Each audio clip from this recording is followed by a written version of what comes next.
When Donald Trump said the United States does not rely on Canada, it sounded definitive, almost casual, like a fact so obvious it barely deserved explanation. The statement fit a familiar rhythm: confidence first, complexity later, if at all. But within hours, something unusual happened. Washington began to quietly push back, not with rallies or televised rebuttals, but with briefings, clarifications, and carefully placed signals from inside economic and trade institutions. That reaction is the tell. Governments do not move this fast unless something sensitive has been touched. If Canada truly did not matter, the comment would have passed as routine political noise. Instead, it triggered concern among policymakers whose job is to track what actually keeps the system running. Energy flows, industrial inputs, cross-border supply chains, and contracts measured in decades do not respond to slogans. This is where the contrast becomes clear. Publicly, the message projects independence and strength. Privately, the machinery of the state understands exposure. Behind closed doors, dependence is not an insult. It is a calculation. Markets are already hinting at this tension, with analysts flagging uncertainty and officials stressing stability in recent updates. So the real question is not whether the claim sounds strong. It is why so much effort followed it, because this story is not about rhetoric. It is about leverage, pressure points, and the quiet vulnerabilities hidden inside the numbers. And this opening moment sets the stakes for everything that follows next today, globally. Washington pushing back does not look like outrage. It looks like restraint. No podium speeches, no dramatic condemnations. Instead, the response surfaced through controlled signals. Unnamed officials briefing reporters, trade agencies emphasizing continuity, advisors quietly reminding markets that fundamentals remain unchanged.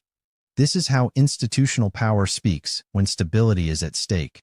When a high-profile statement threatens to unsettle allies or negotiations, governments rarely respond head-on. They manage risk. A direct rebuttal escalates headlines. A quiet correction stabilizes expectations. In this case, the concern was not political embarrassment, but what the comment could do to leverage, confidence, and ongoing talks. Allies listen not just to what leaders say, but to how institutions react afterward. This is the invisible layer of power most audiences never see. Policy is shaped through background briefings, adjusted language, and subtle reframing. A phrase changes here, a statistic is emphasized there, and the narrative slowly bends back toward reassurance. It is deliberate, disciplined, and designed to calm rather than inflame. Recent updates show this pattern clearly. Trade officials have stressed continuity.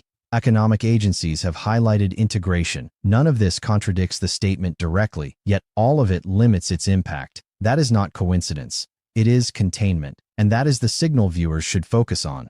When governments move quietly, it is usually because the risk is real. The response matters because it reveals sensitivity. To understand why this sensitivity exists, we now have to look past messaging and into the data itself that actually drives outcomes. When politicians talk about dependence, they usually point to a single number: total trade. That makes for clean headlines, but it completely misses how modern economies actually function. The US-Canada relationship is not defined by how much is traded, but by where that trade sits inside critical systems.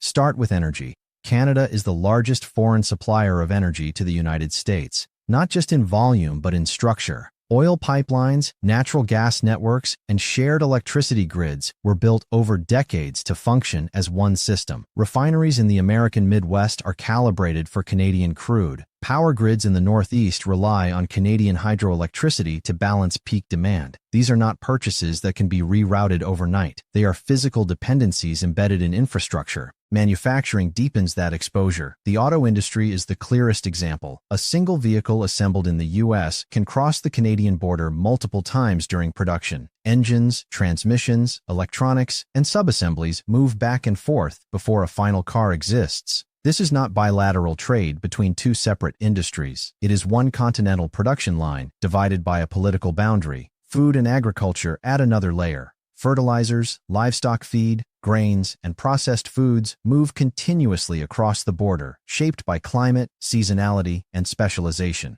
In theory, alternatives exist. In practice, shifting them raises costs and prices long before new capacity appears. Then there are critical minerals and industrial inputs, now central to energy transition and national security. Canada plays a key role in supplying and processing materials that take years to develop elsewhere. Substitution here is measured in decades, not news cycles. This is the core misunderstanding behind the slogan. Dependence is not about totals. It is about choke points. It is about what breaks first when pressure is applied. And the data shows that in this relationship, what breaks is not abstract. It is energy delivery, manufacturing continuity, and price stability. That reality did not happen by chance. And to understand why it exists at all, we have to step back into history, because this system was designed, not stumbled into. The US-Canada economic relationship did not drift into existence. It was engineered. After World War II, policymakers on both sides of the border made a strategic decision. Integration would reduce conflict, increase efficiency, and stabilize the continent. Over time, that logic hardened into structure. Trade agreements like NAFTA and later USMCA did more than lower tariffs. They encouraged firms to specialize, to invest across borders, and to design supply chains that assumed continuity. Factories were built on the assumption that borders would remain open. Energy infrastructure was planned with shared demand in mind. Regulation evolved to support integration rather than duplication. This created enormous gains. Costs fell, output rose, political friction declined, but success has a side effect. It reduces flexibility. Once systems are optimized, reversing them becomes expensive. That is the trap of success. What once felt like cooperation now looks like constraint when political incentives shift. Sovereignty rhetoric resurfaces, but the underlying structures remain. You cannot undo 40 years of integration with a single statement because capital, labor, and infrastructure do not move at the speed of politics. This historical context matters because it explains why dependence exists even when leaders wish it did not. The system reflects past priorities, not current messaging. And that gap between structure and rhetoric is where risk emerges. History explains why the dependence exists. Power analysis explains why denying it can seem useful. From a power perspective, Trump's claim functions less as an economic statement and more as a signal. Downplaying reliance is a way to project strength, particularly in negotiations. If dependence is acknowledged publicly, it invites leverage. If it is denied, it attempts to neutralize it. This is classic bargaining behavior. By minimizing the importance of a partner, a leader seeks to discourage retaliation and reassure domestic audiences.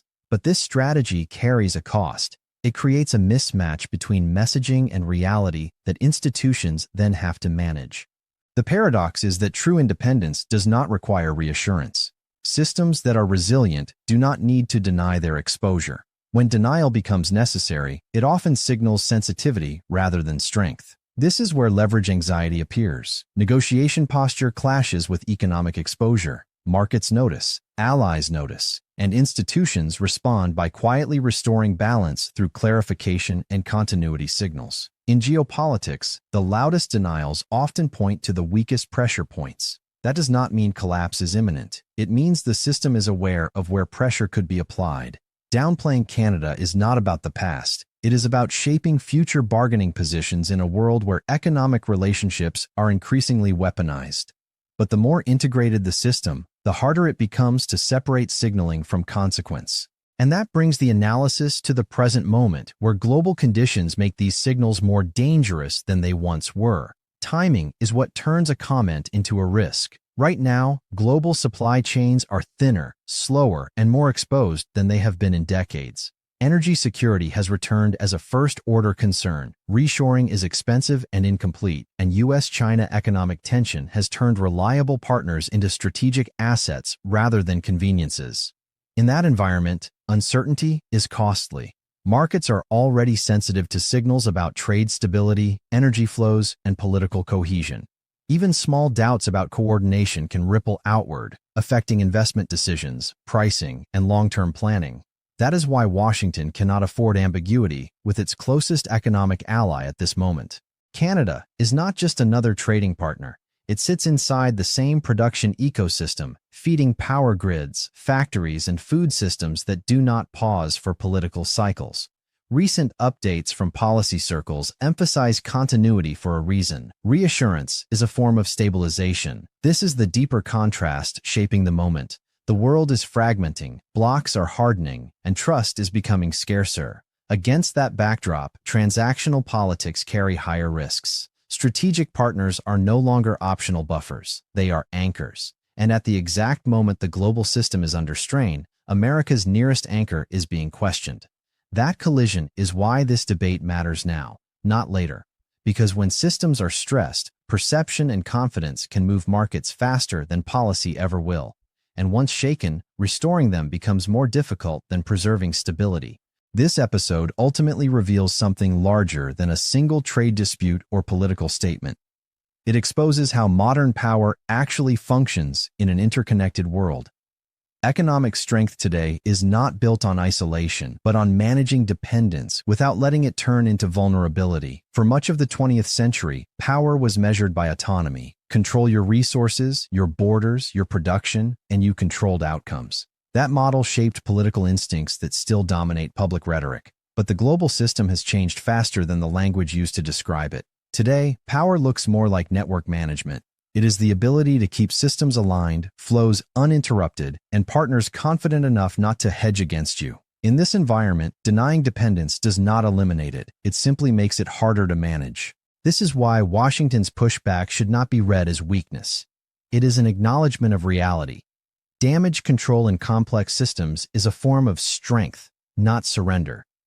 The real risk comes from pretending old rules still apply. This shift forces governments to choose between managing reality or performing strength for domestic audiences. One approach preserves systems. Another invites shocks that arrive quietly, then all at once. History suggests which path is more costly over time. And in moments like this, costs compound faster than slogans fade, especially when markets are listening more closely than voters today. So the real story is not whether America relies on Canada. It is whether any great power can afford to pretend it does not rely on anyone.